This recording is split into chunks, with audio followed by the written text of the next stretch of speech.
It can be so difficult when you have a child that's just wired a little differently, and you're tempted to think pretty dark stuff about that child. I had a child, he wasn't my one with my most sensory issues, but he was like this really intense peaks and valleys, learning abilities kind of kids, lots of peaks, like ended up a national merit scholar, but super high level ADHD kind of a kid.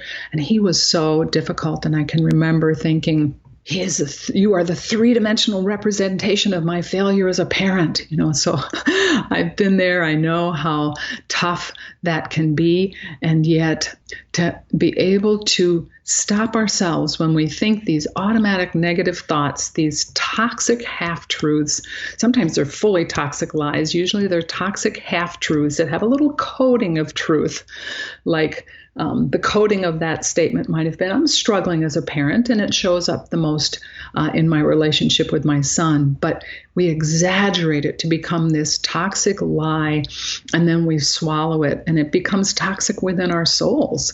So it's really an important spiritual battle to bring God's grace and truth into our homes in an active way, to go, no, I am not believing your lies about my child or myself as a parent, and just face our spiritual enemy and say that and go, no, I'm not believing this. I'm not letting you rake me through the coals again with these hurtful thoughts about myself and my child. And I choose to turn and take hold of God's love for us, his purposes for us in this struggle.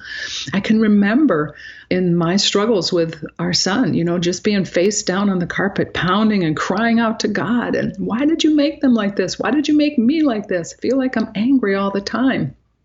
And when I was able to just hang on to the truth that God was going to use this challenge for his good purposes, it really helped me to get out of reactionary, I want to fix you and fix your behavior so that I don't feel so ashamed as a parent, to get out of that reactionary mode and get really purposeful and intentional about my calling to grow the values and skills and faith that my kids were going to need to overcome some of these sensitivities and intensities in their wiring.